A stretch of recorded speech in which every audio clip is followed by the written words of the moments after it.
What we've been seeing is focus really on ensuring that we are ready to deal with Ebola here should the unlikely event occur that a case does come from West Africa and arrives in Australia. Now, the Chief Medical Officer has been doing a great job in making sure that people are well prepared and our borders certainly are taking action to make sure that we try and minimise the risk. And I'd agree that the risk of a case arriving in Australia is quite minimal. But what we are seeing is an evolving humanitarian crisis in West Africa, where we are seeing thousands of people now dying of Ebola. We see that there are a large number of cases that are constantly increasing. We're up to over 4,000 cases of Ebola now, and we've started to see that spread into some of the surrounding countries as well, who are now also reporting confirmed cases. Now, Médecins Sans Frontières and Red Cross have been trying to alert people to the fact that the infection is not under control. The outbreak is going to spread, and we are now seeing figures of 20,000 being talked about. And I think for the international community, the focus has to change to make sure that we now look at providing support to those affected countries, that we try and get this outbreak under control.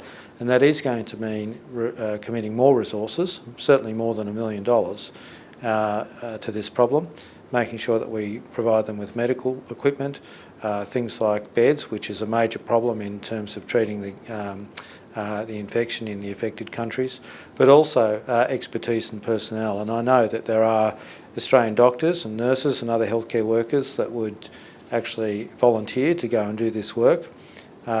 That's not without danger, and we need to make sure that we provide them every support if they do volunteer to go. The WHO is now looking at to a number of countries around the world and has asked them for their support.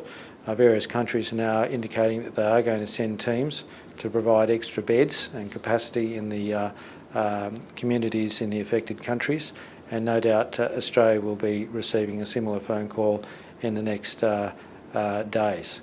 And we need to be thinking about what, as a nation, we're prepared to do in this humanitarian crisis. Now, if we look at what's happening in Iraq and with ISIS, and I by no means want to diminish the risk posed by that group, but that is also a humanitarian crisis, and we've been prepared to commit personnel and aircraft and military equipment to that issue, and certainly a number of other countries have been very prepared to act as well. It's obviously important that the international community deal with that issue too. But in comparison, the response to the Ebola outbreak has been terribly slow, and there are going to be potentially many more lives lost through Ebola unless the international community steps up and actually provides a lot more service, a lot more resource, expertise and personnel to treating this problem.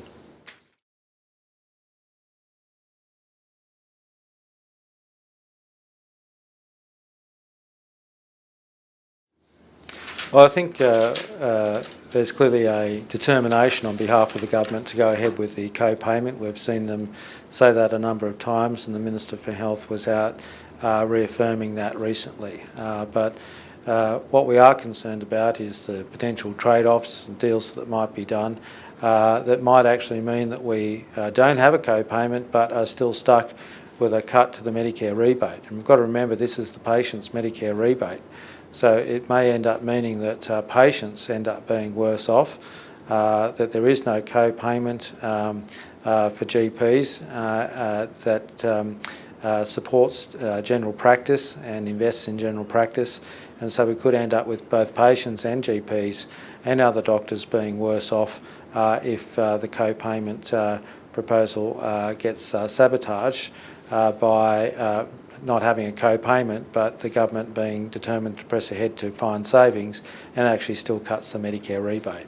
So we need to be conscious that there are many parts to this proposal. It's not just about $7. It is about also the cut to the Medicare rebate, and that is where the $3.5 billion comes from in terms of the savings that go into the Medical Research Future Fund. So we've got to remember that that all the co-payment currently goes to the GP or the pathologist or radiologists, that the savings that are actually there are not money that's being channeled from the GP back to the fund. The savings are there because of the cut to the Medicare rebate, and so there are several parts of the government's current proposal, and that's why the government, the AMA rather, has been working on an alternative that doesn't have a cut to the Medicare rebate, but still protects vulnerable patients, invests in general practice, but for the group that can afford to contribute, where we do need investment in general practice, we ask them to make a modest contribution. Well, I think what we're seeing is the Medical Research Future Fund being used as a vehicle whereby all of the savings that are being made in health, the cuts to public hospitals, the cuts to a number of agencies and programs that they've run, and of course the savings by cutting the Medicare rebate, are all channelled into the Medical Research Future Fund. So the government can say that it hasn't cut health, that it's kept the money in health even though it's going away from frontline clinical services and going into tertiary level research. And so while we support our Medical Research Future Fund in terms of providing extra funding for medical research, we have become cynical about the fact that this is being used as a vehicle that enables cuts to be made to frontline clinical services, still allows the government to say they haven't cut the health budget, and of course then allows the government to just offset the amount that's in the Medical Research Future Fund against government debt, to say that they've brought debt under control by $20 billion inside the period of 6 years, which is the time for accumulation of the fund.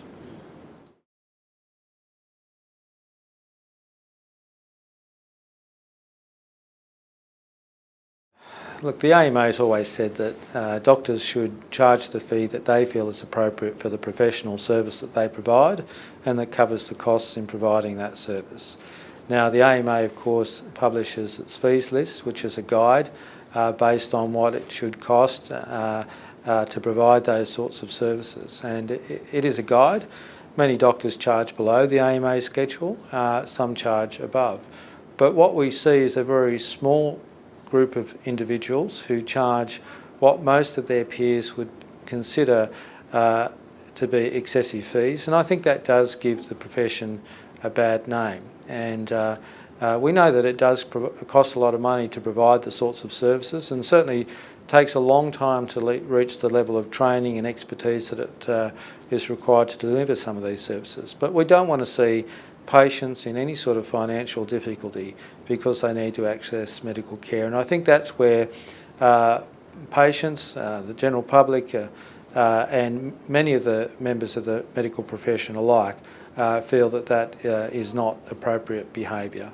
And so I think, look, the AMA held a roundtable about this issue recently where we discussed the roles of the colleges. The colleges are looking at ways that they can look at that sort of behaviour and see whether it actually fits within their code of conduct and the ethical behaviour that most colleges would consider appropriate for their fellows.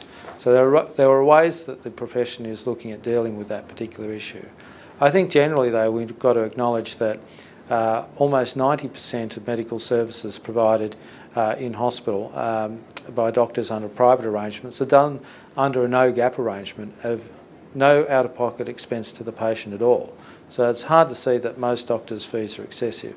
But another 3 to 4% are actually done under a no-gap arrangement, which known gap arrangement, I should say, where there's a fee of about $500, and that's the usual arrangement for that particular fund. The others are provided under arrangements where there is a gap to the patient. Now, where that happens, that is perfectly acceptable. It should be within a reasonable amount, and the AMA schedule of fees serves as a guide, and the vast majority of fees would fall within that category.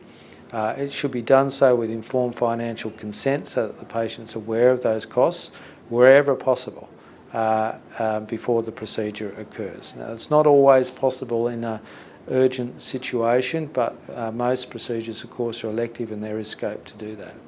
I think there's a body of work that needs to be done to educate patients and doctors alike around fees, or the approach that should be taken to fees, in having those discussions with patients wherever possible before a procedure occurs. The issues around informed financial consent, what it actually does cost to provide the service, what the schedule represents, what the AMA's schedule represents, so that they have a much more informed discussion, which should be a discussion between the doctor and the patient to come to a suitable arrangement in relation to fees. And so we plan to do more work in that area to help people understand the role that they need to play in both setting fees, but also inquiring about fees before a procedure takes place.